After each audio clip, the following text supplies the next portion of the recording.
And welcome. My name is Maggie and I am an English teacher. Welcome to this live class. Today we are going to be talking about conditionals. I have some different questions prepared to practice, but I also always like to hear other people's examples of conditional questions whenever we have a class because people come up with really funny examples. Hello, welcome. How are you doing today?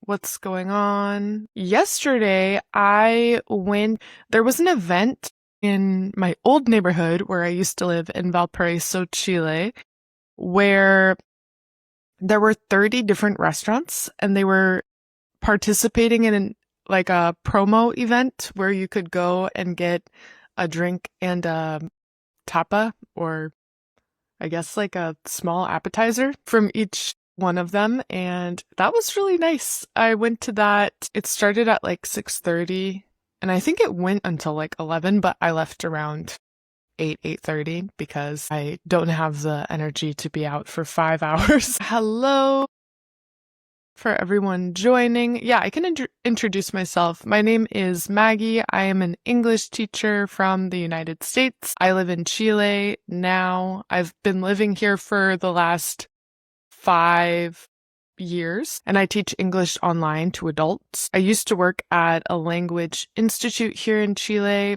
but now I work for myself and I just teach classes to adults online. And my native language is English, but I also know Spanish and I have taken German classes. I put them on pause because I have some other things going on right now, but hopefully I can go back at some point to my German classes. Hello and welcome. Nice. Okay, we have people from Turkey, from different countries. Welcome, everyone. Okay, so today our topic is conditional sentences. And this is a topic that a lot of people struggle with, but I'm going to be honest. I think that a lot of people struggle with this topic because they believe it's difficult.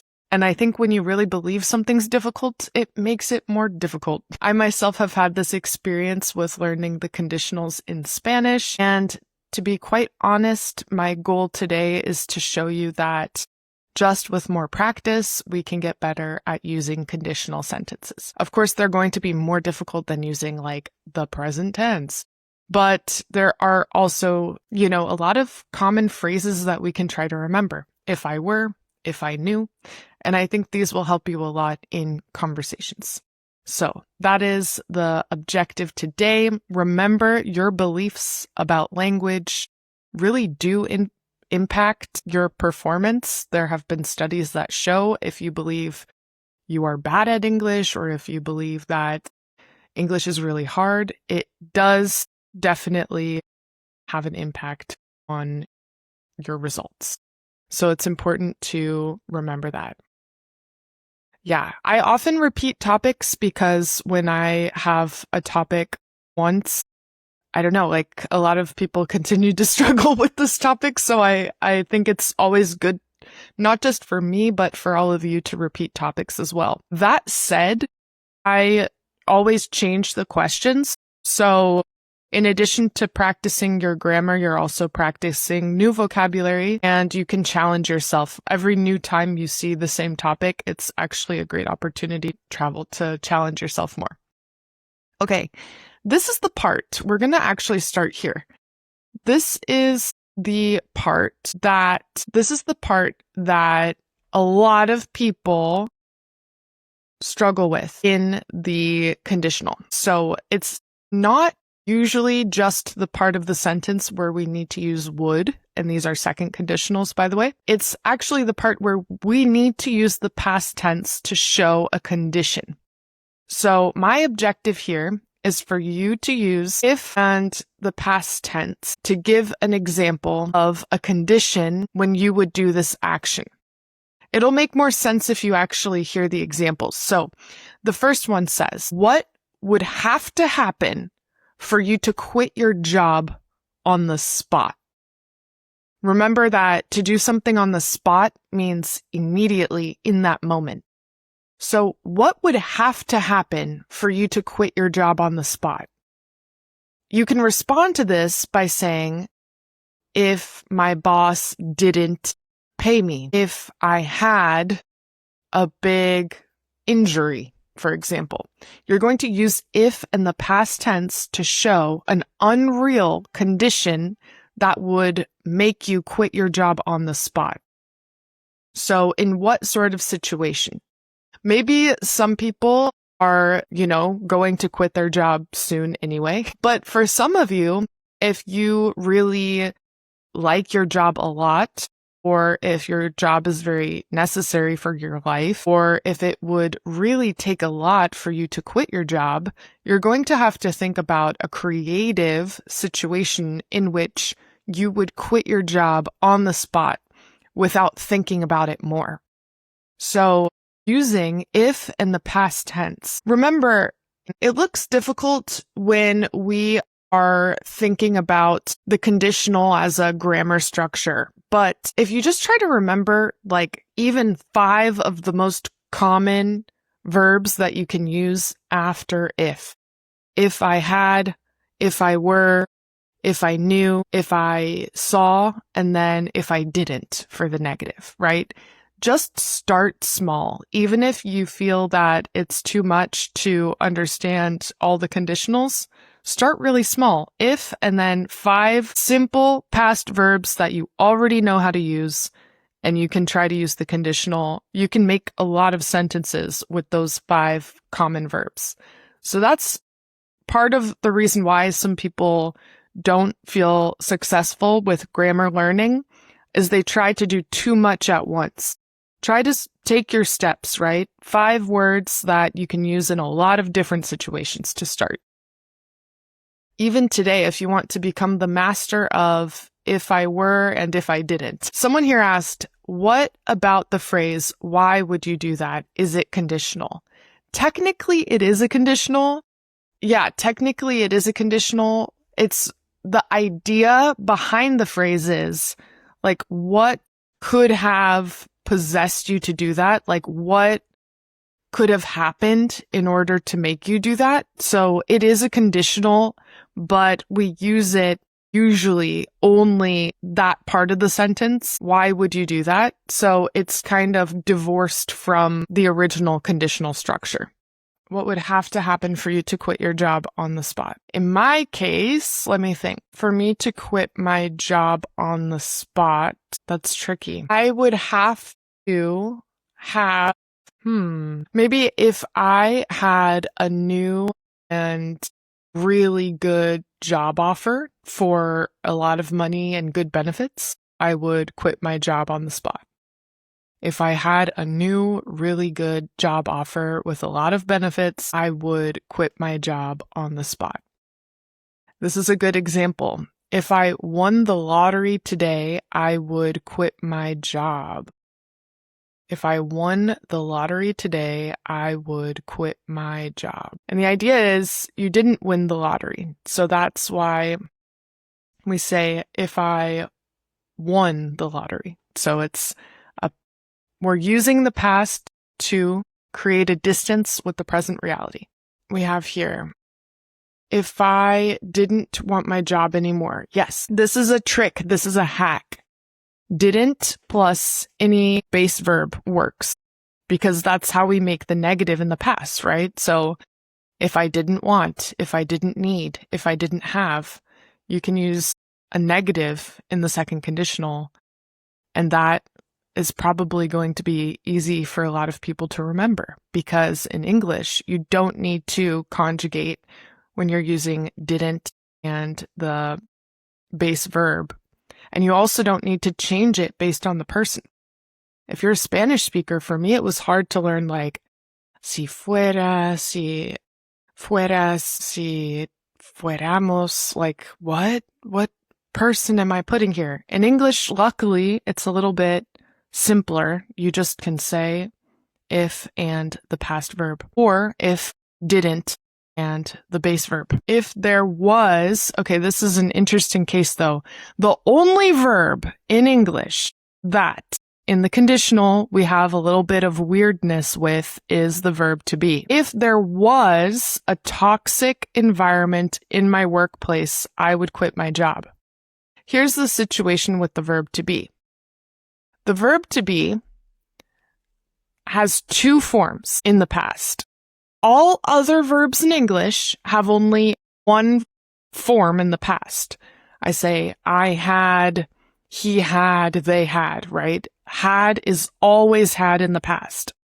The only verb in English that has two forms is the verb to be. We say was as the past of am and is. So I was, he, she, it was. And we say were as the past of are.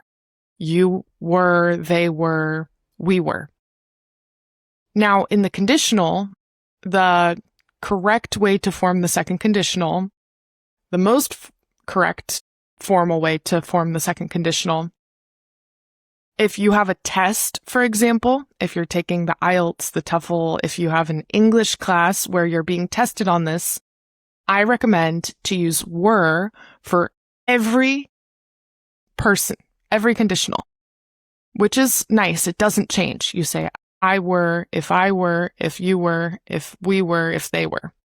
So we're using were for every single person. But it's so common that people say, if I was, that this has become more accepted in spoken English. So if you are taking a test to me, it's easier to remember to just use were for everyone. So if you're taking a test, then I would use if I were. But if you're speaking English, if you're having a conversation, also in like music and songs and stuff, if I was is totally fine. Both are okay. The reason why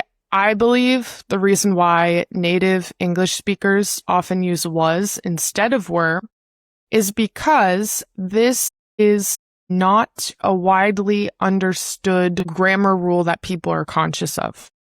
What I mean is the only verb in English that has two forms in the past tense is the verb to be, was and were. And the only time that we use it in that way is with conditionals. And when you have a grammar rule with so many restrictions and constraints that's used in a very specific way, it's very common for people, including native speakers, to not follow that rule exactly and to make errors with that. That happens all the time with different languages, that there are errors people make, and over time we adopt it like the actual rules of the language. So this is the case with the verb to be and why a lot of native speakers say was instead of were. But unfortunately for you, if you're an English learner, a lot of tests and, there's still this idea where you should get the right grammar in some settings if you're like in a more formal situation. So that's why I think it's important for you to know both uses, was and were, for your own sake. So you can choose if you want to use was or were and why. Some people were saying, if I get a scholarship, I will quit my job right away. That would be a first conditional. So that sounds more realistic, like you're talking about something that has the possibility of happening in this reality. But here, remember, if you're using would, we're going to use the past. If you're using will, we're going to use the present. So never, if I got a scholarship, I will quit my job. No, if I got a scholarship, I would quit my job. Or more realistic, like a prediction, if I get a scholarship, I will quit my job. That would be more likely to use if you actually applied for a scholarship or there was some reason why you were potentially going to get a scholarship. If I were offered a better job position in a new company, I would quit my job. So if I believe something is realistic, I can use the first conditional. Yes. For example, if I won the lottery, I would quit my job. I can say that even if I've never applied for the lottery before, even if I've never tried to win the lottery before. But if I, went and got a lotto number and I'm waiting for them to read out the numbers, I could say, if I win the lottery, I will quit my job. It's based on something that actually has the possibility to happen in reality. You can use the first conditional. I will say, Personally, and from the perspective of a lot of people who have more education, I use were if I were in most situations, but every now and then in a more casual setting, I use if I was as well.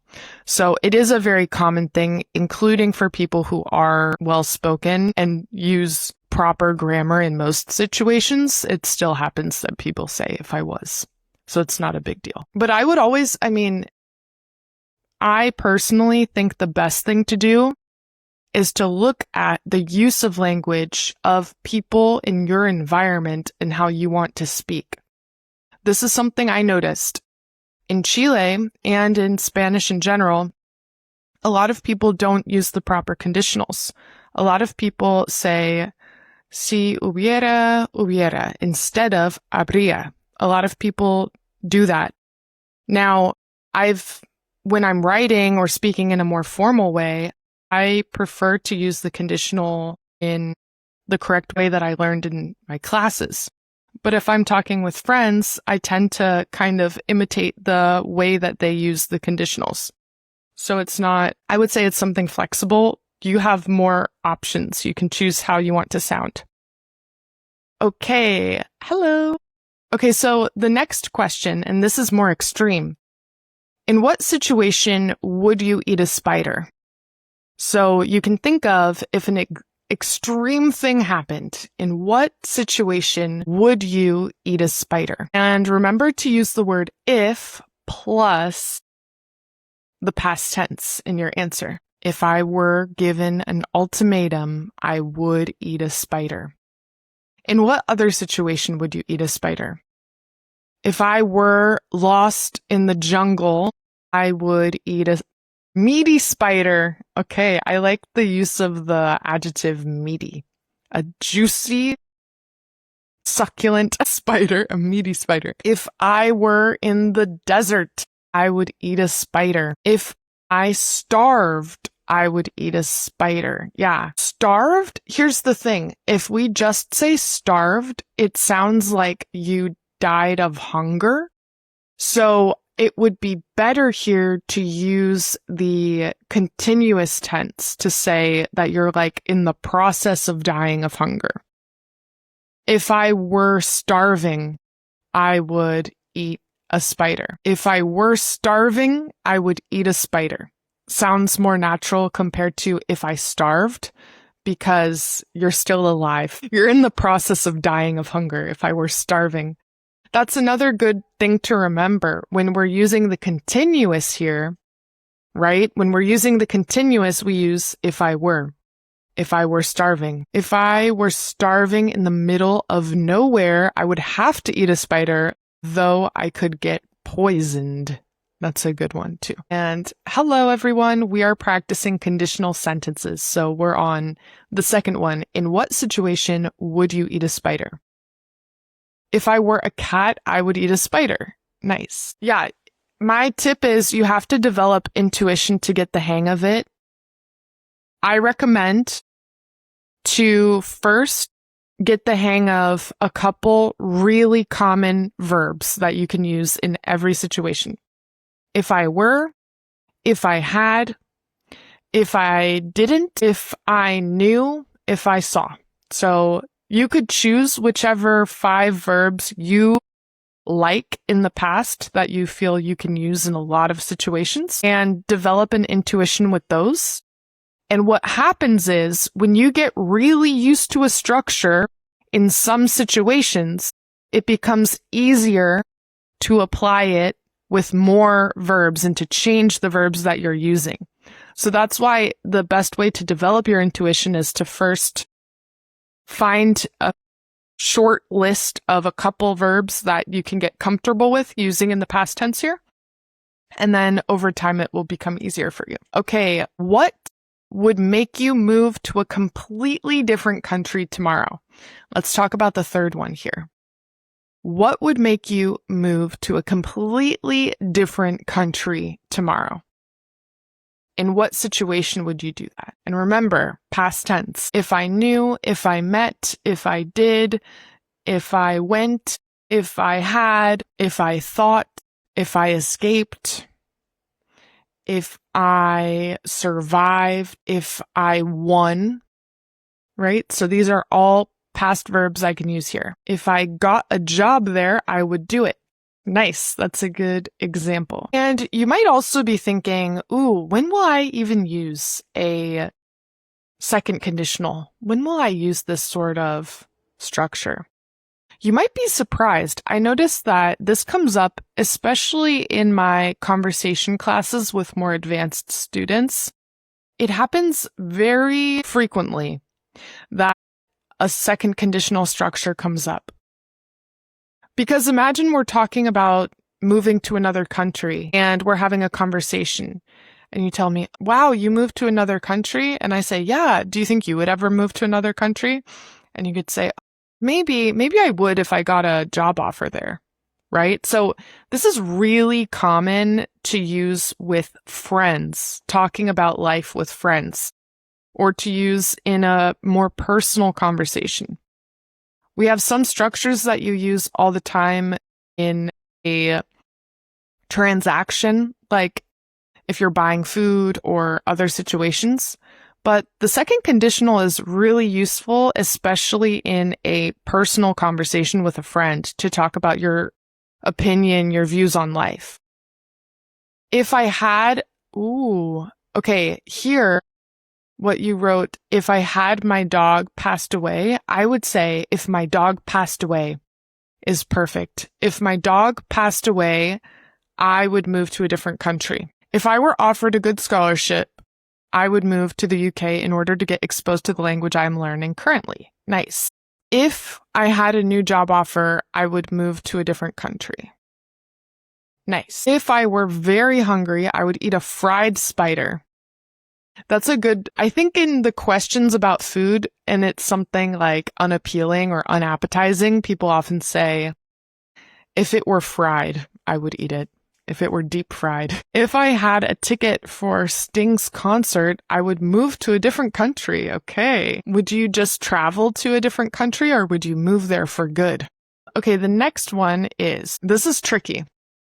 This next situation. What kind of offer would make you skip your own birthday party?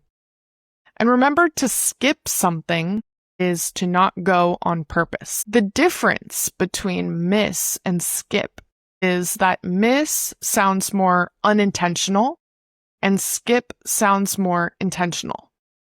If you slept until 5 p.m. by accident, you could say, ooh, I missed work. I missed my meeting. But if you are awake and you say, ooh, instead of going to work, I'm going to go to McDonald's, you skipped work. I mean, yes, you missed work, but to show that it was your responsibility and you did it on purpose, we can also use the verb skip. If I had no loved ones left in my country, I would go to another country, but just to visit. That's a good sentence. If I had no loved ones left. Yeah, if I had is a really good sentence starter because you can have anything in your possession. If I had money, if I had time, if I had more opportunities, if I had no loved ones left. So if I had is a really useful sentence starter that I recommend practicing. If I were invited to an international trip, I would skip my birthday party. I'm imagining all your friends and family, like all the people invited, showing up and seeing that you're not there. Where'd they go? If I were granted a wish for not showing up. Yeah, that works. Like you exchange showing up for your wish. That is a good sentence. If I were granted a wish for not showing up. If they offered a free week, I would skip my own birthday party. Do you mean like a week off in your job? If they offered me a week off, I would skip my birthday party. If the Veronicas were touring in Cuba on my birthday, I would skip my birthday party in a heartbeat. It's a no-brainer for me. That's a good sentence. If there were a chaos in my family, I would skip my own birthday party. Great. I'm thinking a chaos. Chaos is usually not countable. You could say if there were chaos in my family, or maybe a chaotic situation, could be more common versus a chaos. A chaotic situation. Okay, the last one. What would it take for you to trust a stranger with your house keys? Do some sentences sound weird even when they're syntactically correct? Sometimes that happens, but of the sentences I've gotten here, I have made corrections on the ones that I would change. Like, if I were granted a wish for not showing up, sounds perfect to me. Like, that sounds very normal. If they offered a free week, I would say instead, if they offered me a week off. The one about the Veronicas is good. I wouldn't change anything. And if there were a chaos in my family, that part I would change a chaos. But yeah, I've made, like, when it has sounded off, I've made the recommendation, but most of these I don't think have anything. They sound pretty natural. If my ex was in the party, I would skip my birthday party. Okay, that's a good example too. And remember, we can say if my ex was in the party, more informal. If my ex were in the party, if we're taking an English test. Okay, the last example. What would it take for you to trust a stranger with your house keys? In what situation would you trust a stranger with your house keys? If I knew my neighbors were trustworthy, I would trust them with my keys. True. But what if they're strangers? What if you don't know whether or not they are trustworthy? In what situation would you trust a person that you don't know with your house keys? This one I think is really hard to come up with an example. In what situation would you trust a stranger with your house keys? I would say, in my case, if the stranger were a firefighter and my apartment were on fire, I would trust the stranger with my house keys. Notice that also when I have two different parts in my condition, and if you are finding this easy for you, you can complicate your sentence this way.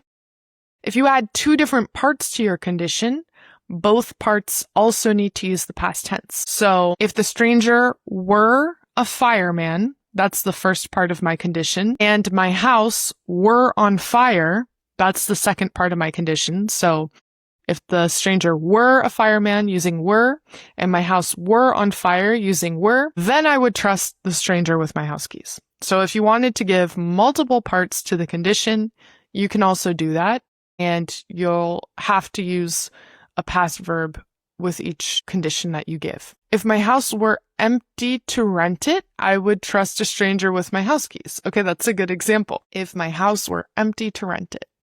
Yeah, like if my house were empty and the landlord were giving a showing. That's an interesting thing too. I was thinking like the situations in which it's more common to hear people make mistakes with the second conditional.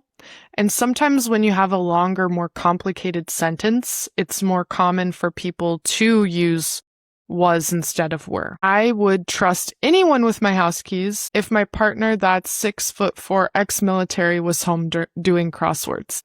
That's a good one. That's a good one. I'm trying to think of what I could say about, I feel like my husband could take someone out, but I don't know about 6'4" ex-military. I feel like that's a safer situation. Do you know sea buckthorn? What would make you drink sea buckthorn juice? Could you explain what is sea buckthorn? Sea buckthorn. Is that like a poisonous thing? Or does it taste nasty? I don't know what that is. I don't think I've ever heard of that. Sea buckthorn. I like this name. I love coconut cream pie. Okay, yeah, can you think of your own example sentence? Can you think of your own conditional to ask? If you are watching this later or listening to this later, try to pause and think of your own sentence that has this similar idea, your own question. In what situation would you do this? What would have to happen in order for this to happen?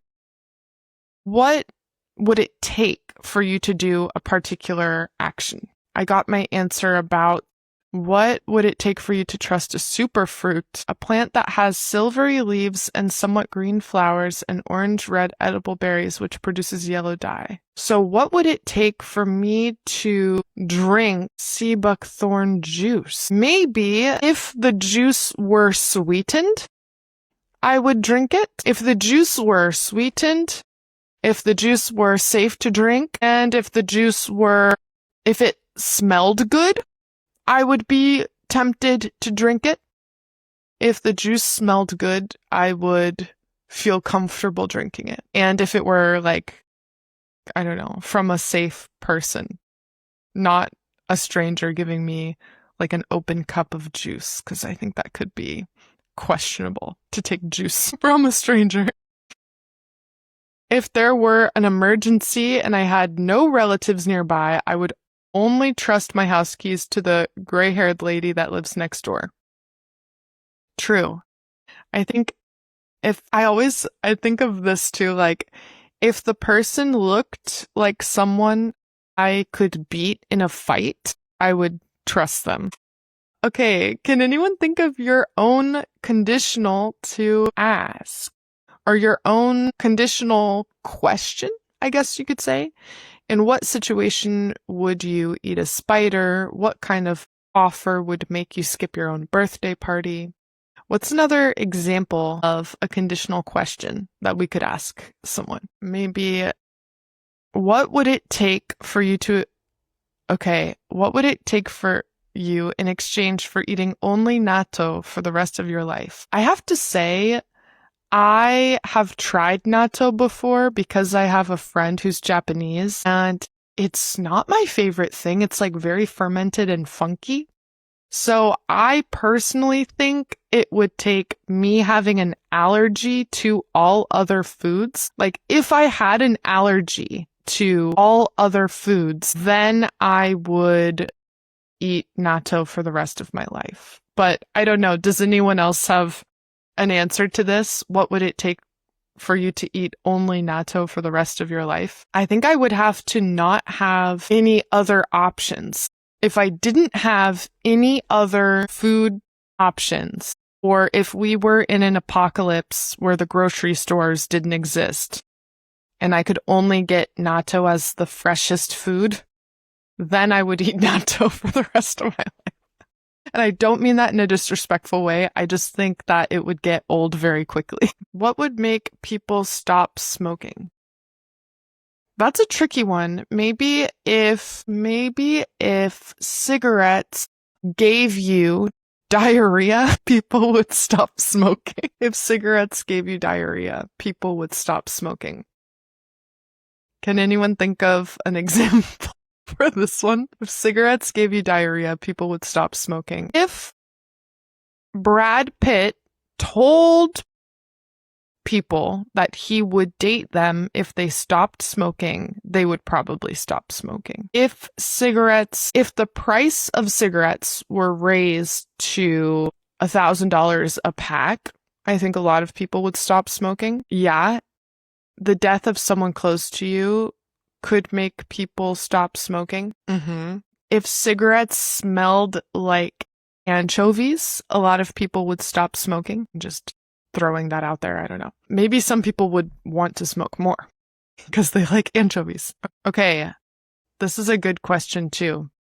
In what situation would you travel far away without an income? Smoking can cause cancer and contributes to your teeth decay. Those are good reasons to give up cigarettes. True. I feel that, yeah, for that reason, it's tricky because I could say, oh, if people knew about the negative consequences of cigarettes, but I feel like a lot of people do, but then they are not led to quit smoking.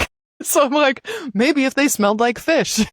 If I got paid $1 million every month, I'd eat nothing but natto for the rest of my life. Yeah, I think most people know well, now in the United States, there are pictures of like the consequences of smoking on the cigarette packs. But I don't think that, like, I don't know if that has led anyone to like put it back. That was already planning on smoking. Maybe. I'm not sure. In what situation would you travel far away without an income? I think if my hotel and plane ticket were paid for by a philanthropist, if Bill Gates paid for my plane ticket, my hotel, and my food, that would be a good one. Or maybe, I don't know if I want to be associated with Bill Gates, but maybe some philanthropist. Melinda Gates. In what situation would you travel far away without an income? I guess it depends too, because it's like when you take vacation, technically you're traveling without an income. So maybe if the trip were the length of a vacation and not like moving to another country, it would be easier to travel far away without an income. If you saved money for the trip and you were planning to go like on a vacation rather than moving. Okay, I have some other questions that I'm going to show. So I chose to do this part first, the if and past tense, because I honestly think that is the harder part of the conditional for people to get used to. Because we have if past tense, and then the other part of the conditional is would, the second conditional.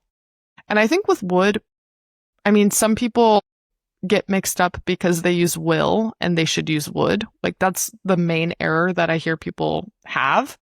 But for the most part, I find that people do that more easily compared to if in the past tense because there are so many irregular past verbs or people just get like mixed up. So when you're practicing conditionals, don't just practice answering questions with the word would. Also practice the if and past tense part of the sentence. If you had to choose to be reborn, would you like to come back as yourself or as an animal? That's a good question. If I came back as myself, but I didn't have my friends and family and like my husband, I would feel lonely, I think, if I were the exact same version of myself, but like without those people. So maybe I would prefer to be an animal. I'm curious what other people think about this question. Cuban cigarettes have a warning of the consequences on the back and people won't kick the habit. Yeah, exactly. I totally agree with your take that it's an addiction. We have some other good questions. What would the world look like without cats? If you were the wealthiest person in the world, would you keep your money to yourself or would you share it with the rest of the population? That's also a good question. Because I think that it's a good question to know, like, does money corrupt people, right? Because a lot of people might think that they would share with the rest of the population. I personally feel that I would redistribute my wealth. But then when you're in the position, I don't know, does it change the way that you see, like, do you become less empathetic because it's harder for you to relate to people? If you're the wealthiest person in the world, what would happen? You would like to be reborn as a pet. Okay. I would like to be reborn as an animal, and it would be interesting if multiple people in my life were reborn as animals and I could try to find them. Let me think. What would the world look like without cats? I think if the world didn't have cats, and I'm curious what other people have to say about this as well. If the world didn't have cats, there would definitely be more rats and mice around. There would all of these cat lovers, but I don't know if cat lovers would become dog lovers or if they would have a different preferred animal if cats didn't exist. Maybe rats would be a more popular pet than they are now. I think the world would be more stressful without cats. True. You wouldn't have a personal therapist at the comfort of home. Yeah. More common would be to say in the comfort of your own home. If the world didn't have cats, you wouldn't spend as much time scrolling on your phone. So true. I'm thinking also, okay, related to this question here, If you were the wealthiest person in the world, basically what would you do with the money? Would you keep it for yourself or would you share it? I also have had this thought before with people who have a lot of money, and then you think you could probably retire and be comfortable for the rest of your life, and you would be perfect, including like your family. You don't have a need to keep trying to get more wealth. But I don't know if it becomes like an addiction to money or to power or something, because there are people that are in that situation, but they continue to want more money. So yeah, I'm curious. What do you guys think? What would you do if you were the wealthiest person in the world? Would you keep your money? Another thing. I would not want to be like in charge of society. I feel like some people would want to use their wealth to take over or to like have more of a say of, I don't know, like what happens in the world. And I feel like I would not be interested in that. You said, wow, who are those people? Oh, I just think any billionaire. Like if you're already a billionaire, there's not a need to keep working. Like you don't technically, if you live, especially just like a normal life, you don't need to keep working. So that's why I was referring to like any billionaire. If rats were not causing many health problems, they would be a popular pet among people. True. Maybe if people got their rats vaccinated, or if rats were bred to be human safe. Because we breed dogs, they do not look at all like how wolves used to look. Maybe if we bred rats in a particular way. Because there are those pet rats, like the small white ones. Maybe if we had more of those, people would have rats as a pet more often. I had another question. Maybe I can do a couple more of these. Oh yeah, I literally said, if you turned into your pet for 24 hours, what's the first thing you would do if you turned into your pet for 24 hours?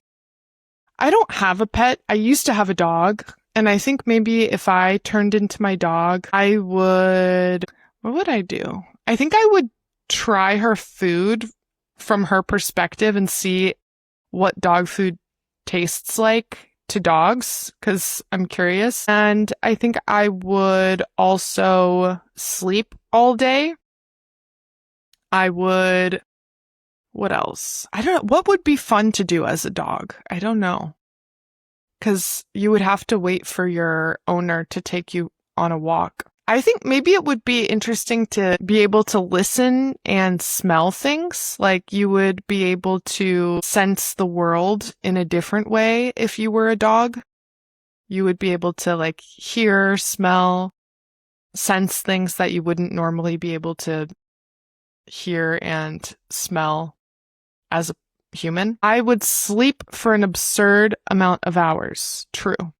Yeah, like things that are socially acceptable to do as a dog that you can't do as a human. Like pee outside. I would pee in public, maybe. Not that I feel like I want to do that as a human, but as a dog, maybe it's a nice experience. I don't know. I would try to do something funny to be petted. If I turned into my cat, I would jump everywhere since we human beings cannot do what cats can. True, yeah. Maybe that would be cool as a cat to do like ninja moves. Another question that I had was, if you had to give up either coffee or your phone forever, which would you choose and what would your life look like? Either coffee or your phone forever. I would really like to say that I would give up my phone instead of coffee. I would like to say that, but unfortunately, I think it's really difficult to live in a modern society without your phone. So I think I would have to give up coffee. And maybe my life would be at first more difficult, like getting up in the morning. If I turned into my cat, I would go to different houses and lay on people's bed. Cats are so cute. Humans wouldn't mind. True, if you're a dog or a cat, you can kind of cross some boundaries and people are more okay with that. That's a good point. You can like enter people's houses even, and they'll be like, Haha, funny animal. If you found out your neighbor was secretly a spy, what would you do? I don't think I would do anything. Maybe I would be careful about what I said outside my apartment. But I don't think my spy neighbor would be interested in me. Like, they would probably be more interested in, like, government secrets or something, not just like a normal person that lives next to them. I would think he wasn't a great spy. True. If you knew that your neighbor was a spy, it's like they're not really doing their job very well. I would give up my coffee. I love coffee, but I can do without it. I love any sweet beverages. Phones are crucial in modern life. True. Agreed. Yeah. Like, I don't know, if imagine an emergency happens to you or you need to talk to your family. Like, I just think, yes, I probably spend too much time on my phone, but I also can't imagine not having it for like essential things. Especially in like, obviously there have been times where there was a time when we didn't all have phones, but it would be difficult to be on the outs because also now we all live so far apart. I live so far from my family, but in the past, maybe I would have lived closer to my family. If my neighbor were a secret spy, I would keep my distance. I would spy on him. Okay. That's like an Uno reverse. I would spy on the spy. I would ask him to take me for a secret operation. I would blackmail my neighbor to introduce me to the job as well and resign my current one. Okay, so some of you guys are like, I would also want to be a spy. Okay, the next question that I have is, if you could only communicate through song for a week, like you can only sing to communicate to people, how would that go at work? What do you think would happen to you? I think in my case, I don't think it would be like the end of the world, but I do think my students would probably think I was super weird if I came to class and only sang to them. I fear that they might think I was having some sort of like mental breakdown. So I don't know, that could be complicated. I know in some professions they might get fired. I don't have that situation, but I think people would just find it very, very strange if I could only communicate through song for a week. But maybe I would try to be honest about it, like, hey, just to let you guys know, I can only communicate through song. You'd have to sing that part when you're letting them know. The last question I had here was, if gravity stopped working for 1 hour a day, what would you do with it? Someone said, I would probably go insane. Referring to the song question, I would probably go insane because I kind of hate musicals. Yeah, that's an issue. A lot of people hate musicals. So if you had to live in a musical, that would probably be a struggle. People remember information better as a song. Maybe you should try it. True. Like a musical class. That's actually how, when I was in school, I remember I was struggling a lot. It's really difficult to learn spelling, even if you're a native speaker of English. And I remember I struggled a lot when I was in like 3rd grade. It was difficult for me to remember how to spell the word special. And my teacher sang to me, she was like, S-P-E-C-I-A-L. And so then I started doing S-P-E-C-I-A-L when I would write the word special. And I continue to sometimes have that tune in my head when I write the word special. It stuck with me since the 3rd grade. Okay, if there were not gravity, people are saying that they would fly. If there weren't gravity temporarily, I would fly everywhere like I dreamed. Nice. Awesome. Yeah, I think that would probably be the most interesting thing to do if you didn't have gravity.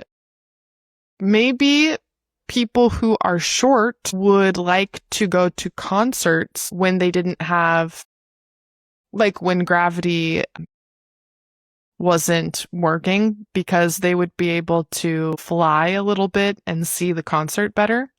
Like short people would benefit.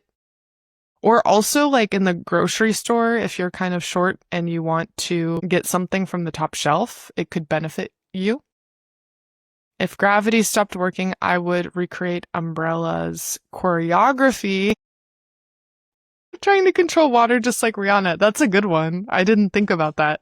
I didn't think about, like, in addition to controlling yourself, controlling other objects. That's a good point. You could control the rain. If gravity didn't, yeah. I think, though, it's interesting because there are activities that would be better to do with no gravity, but then there are also activities that you should probably wait and not do if there's no gravity. So, like, don't eat a bowl of cereal when there's no gravity. Maybe you're not going to want to take a shower when there's no gravity. So there might be some certain activities that you would postpone or put off if you didn't have gravity. And gravity would be nice until you have to go to the bathroom. Yeah, exactly. It's like you would have to hold it for that hour. I like the music video where Christopher Walken flies. Yeah, so it's like I would probably make sure I use the bathroom and do everything before the hour starts, and then you would have the hour to fly. But thank you everyone for your participation. I hope that you got something out of this class. My biggest tip from today is to use if plus a past verb. Try to start simple. If I had, if I did, if were. You could just start with 3 and try to get comfortable with those. Over time, it's going to be more intuitive for you to be able to use it with more words. Start small. I say that because that is what I did in Spanish. I started with si fuera, si tuviera. Those were my 2 words. And then over time, I was able to use that logic with more words. My weight will always be my gravity, even if there's no gravity. Have a good weekend. Bye, everyone. Take care. Have a good one. So long. Ciao, ciao.